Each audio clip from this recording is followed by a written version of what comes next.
Andrew Burd was born July 28th, 2002.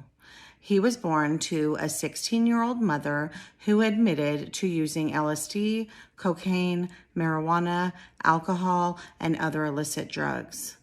His father was 17 years old and worked for a traveling carnival. When Andrew was 1, his mom took him to the hospital for a broken arm. An investigation was started. They kept him in his home and tried to work with his family.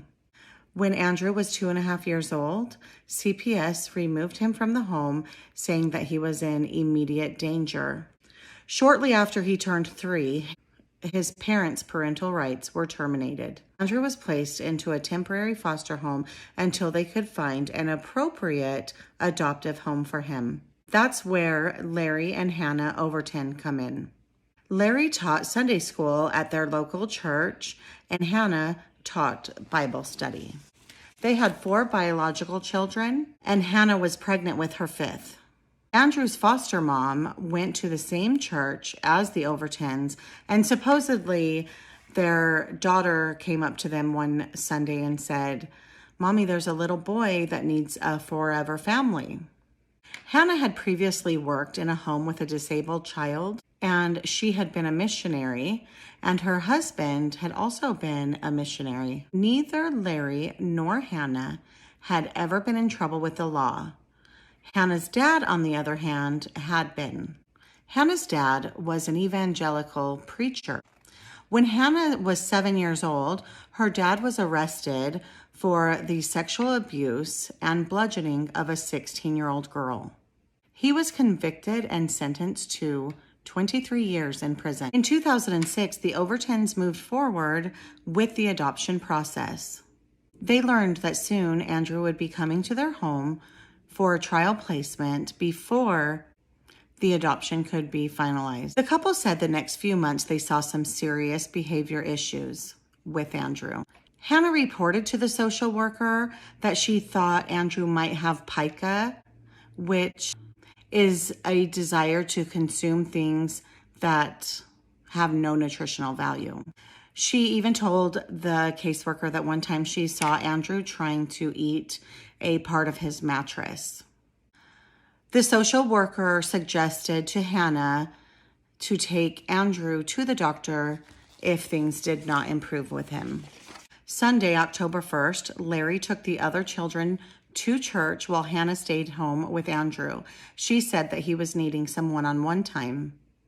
Andrew had asked for lunch, but Hannah had told him to wait. She said Larry was bringing lunch home. Hannah said that Andrew got extremely upset and threw a tantrum. Hannah said he pooped on the floor and smeared it all over his dresser, his walls, and his bed. Larry said when he got home from church, he took the sheets off the bed and threw them away. He took Andrew's mattress out back and hosed it off, and he also took Andrew out back and hosed him off. Larry claimed that Andrew kept trying to take his sheets out of the big black garbage sack that he had put them in, so he took them, placed them on the family barbecue grill, and lit them on fire. Larry put a sleeping bag on Andrew's plywood on his bed, and that's where Andrew slept that night. He also had a camera in his room so that his parents could watch him, because they said that he would wander at night and get into the food and eat so much until he would throw up. Larry said he thought his obsession with food was a behavioral one and not a medical one, which doesn't make sense to me because they said that they thought he had pica, which would most definitely be a medical issue and not a behavioral issue. So it kind of seems like they're contradicting themselves with that. The next morning, Larry went to work, and Hannah said that when she woke up, she caught Andrew in the pantry, and she thought that he was messing with the spices. She said that Andrew had asked for lunch, but she said he had to wait until lunchtime, which again caused a temper tantrum where he pooped on the floor and started smearing it again. So she said that she gave in and warmed him up a bowl of vegetable soup that they had had earlier in the week, and it was flavored with the Zatarain's Creole seasoning. At lunchtime, Larry picked up Hannah and the kids and took them to the McDonald's drive-thru. But Andrew was not allowed any McDonald's because they said that he had already eaten lunch. Larry dropped Hannah and the children back off at home and went back to work. In the afternoon, Andrew said he was hungry and wanted food, so she warmed him up another bowl of soup.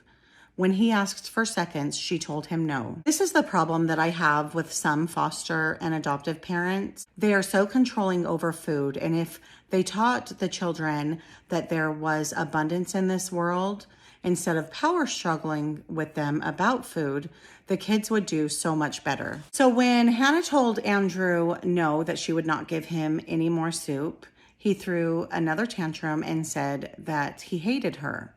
So she said she gave in again, and instead of giving him soup, she decided to give him a sippy cup with some of the Zatarain's Creole seasoning inside of the water. She was hoping that it would settle his cravings. She said that after he drank some of the water, the seasoned water, that he threw the sippy cup and got really frustrated with her, and that he threw another tantrum. Hannah said that that tantrum lasted about 20 minutes.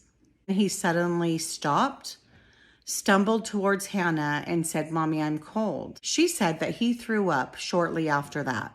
She said she called Larry to come home, and they just thought that he had some kind of bug or the flu that was going around. So they decided to place him into a warm bath to warm him up. Hours later, the couple decided that they should probably take him to the hospital. He was having some labored breathing. So they started to get nervous, and they got in the car and headed for the hospital. Time that they had gotten to the hospital with Andrew, they said that he was unconscious.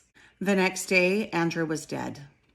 Hospital officials determined that Andrew had nearly twice the amount of sodium in his body that he should have. And he also had bleeding on the brain. He had the equivalent of 23 teaspoons of salt in his tiny body. The medical examiner's report stated that Andrew died from acute sodium poisoning and blunt force head trauma. People who were close to Hannah did not believe that she had hurt her foster son.